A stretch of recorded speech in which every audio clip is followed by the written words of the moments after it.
Kekayaan alam Indonesia yang diantaranya terbentang dalam keberadaan sejumlah gunung berapi mengandung banyak berkah, meski beberapa diantaranya menyimpan potensi bahaya yang selalu menuntut kewaspadaan. Keberadaan Gunung Merapi di tengah Pulau Jawa yang riwayat aktivitas erupsinya sangat mempengaruhi kehidupan masyarakat sekitarnya bisa menjadi cermin bagaimana menyikapi berbagai potensi yang saling berlawanan ini secara bijaksana.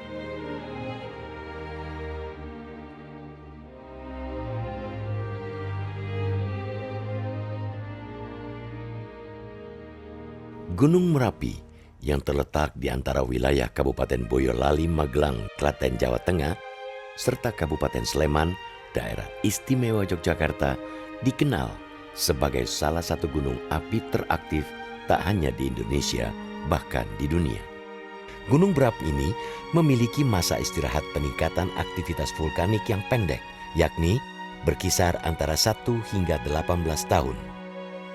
Terbentuknya Gunung Merapi secara geologi itu adalah merupakan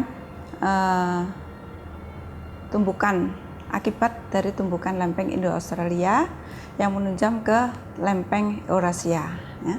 Kemudian tunjaman lempeng ini itu dengan adanya proses subduksi ini maka menyebabkan lelehan magma yang di mana dia mempunyai densitas yang lebih kecil sehingga cenderung menuju ke permukaan si magma ini, sehingga magma yang menuju ke permukaan inilah membentuk Gunung Merapi ini. Dari sudut ilmu geologi, Gunung Merapi diperkirakan telah ada sejak jutaan tahun lalu. Para peneliti gunung api mengelompokkan fase perkembangan Gunung Merapi pada 4 periode, yakni Pra-Merapi, Merapi Tua, Merapi Muda, dan Merapi Baru. Pra-Merapi itu sekitar 700.000 tahun yang lalu ya, terjadinya gitu kan. Terus Merapi Baru sampai saat sekarang ini adalah bagian dari suatu proses panjang sebetulnya kan. Memang menyisakan sisa-sisa setiap periode Merapi ya kan. Seperti Gunung Bibi itu yang ada di sebelah timur laut daripada Merapi sekarang ini adalah bagian dari Pra-Merapi itu. Nah sekarang ini yang Merapi Baru itu ya terbentuk di kerucutnya di kawah Pasar Bubar. Bagi masyarakat Jawa, terutama masyarakat yang tinggal di wilayah sekitar Gunung Merapi, keberadaan gunung ini dianggap sebagai penyeimbang Pulau Jawa. Dalam tradisi kepercayaan setempat, Gunung Merapi yang dulu diyakini bernama Gunung Jamur Dipo dipindahkan dewa dari daerah selatan ke tengah Pulau Jawa. Gunung Merapi itu dipercaya sebagai keraton makhluk halus. Ya. Di sana terdapat tokoh-tokoh plus ada kepercayaan dari keraton yang diwujudkan dalam labuan dan pisungsun atau upeti.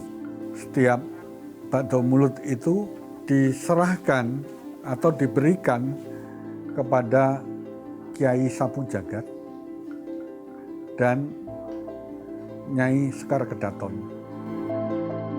Riwayat aktivitas vulkanik Gunung Merapi di masa lalu pernah terekam dalam koleksi naskah kuno Merapi Merbabu yang diperkirakan ditulis pada abad ke-16.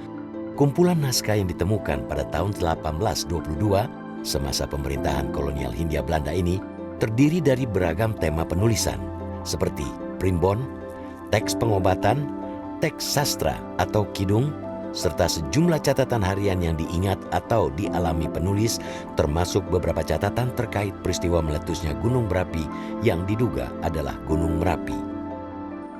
Di catatan babat itu catatannya bermacam-macam, dan kebetulan ada salah satu catatan yang menuliskan tentang peristiwa meletusnya Gunung Merapi, Gunung Mandarageni ini. Memang sebelumnya ada juga disebut tentang peristiwa-peristiwa alam atau bencana alam, misalkan ada peristiwa Pagrahana Pasrangenge namanya itu, atau dikenal dengan gerhana matahari. Ada juga disebutkan Palindu Ageng itu, atau dikenal dengan lindu besar di situ.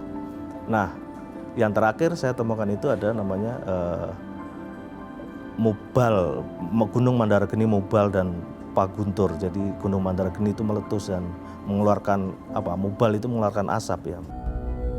Meski catatan tertua terkait aktivitas vulkaniknya baru ditulis sekitar abad ke-16, erupsi Gunung Merapi diperkirakan telah kerap terjadi jauh sebelumnya. Seorang peneliti asal Belanda, Van Bamelen, mengungkapkan bahwa erupsi Merapi pernah terjadi pada sekitar abad ke-10 dan menjadi sebab berpindahnya pusat kerajaan Mataram Hindu dari wilayah Jawa Tengah ke Jawa Timur. Namun, kebenaran teori Van Bamelen ini diragukan sejumlah peneliti lain. Dari catatan sejarah kan ada Pralaya 1006. Itu tadi dikatakan ada eksodus yang besar-besaran yang terjadi pada tahun 1006 ke Jawa Timur ya. Tapi begitu saya melihat ternyata ada juga candi yang dibangun setelahnya. Jadi tidak hanya yang berlangsung pada abad ke-10, tetapi yang abad 11, 12, 13 bahkan juga masih ada di situ. Sehingga saya berargumentasi bahwa erupsi Merapi silahkan go on gitu, tetapi masyarakat tetap hidup berdampingan sampai saat ini gitu, sehingga pengaruhnya terhadap masyarakat saya rasa tidak terlalu signifikan untuk mengusir, tetapi untuk mendukung daya dukung itu bagus. Pada masa lalu, terutama sebelum abad ke-16, letusan Gunung Merapi diduga menyebabkan terkuburnya beberapa bangunan candi yang berlokasi di sekitar Jawa Tengah. Salah satunya Candi Kadisoko yang terletak di Dusun Kadisoko, Sleman, Yogyakarta. Nah, di sini ditemukan adanya abu vulkanik di dalam dasar candi tersebut. Jadi artinya bahwa ini merupakan, kalau abu itu bahwa itu merupakan tertutupnya itu karena material atau erupsi. Jadi kan bisa juga karena rusak, itu kan bisa juga karena lahar ya. Tetapi ini karena adanya abu, ini berarti menunjukkan bahwa ini adalah hasil lontaran material Merapi. Meski tidak ada catatan pasti, masyarakat diketahui mulai menghuni lereng Merapi pada sekitar abad ke-17. Dalam buku Merapi dan Orang Jawa karya Lukas Sasongko, disebutkan bahwa kepindahan masyarakat ke lereng Merapi disebabkan beberapa faktor, antara lain karena pergolakan politik, penarikan pajak yang terlalu tinggi oleh pemerintah kolonial Belanda, hingga karena alasan yang sifatnya spiritual setelah bermeditasi. Masyarakat sejak tinggal di lereng Merapi itu sudah nenek moyang, itu sudah zaman dulu gitu loh.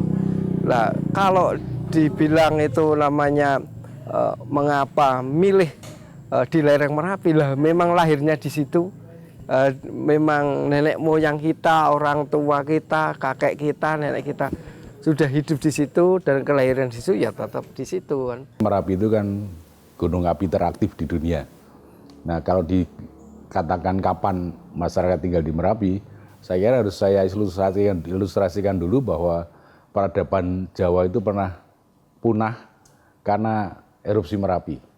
Kalau perkiraannya sekitar antara 925 sampai 928. Mengapa begitu? Karena saat itulah pusat kerajaan itu berpindah ke arah timur.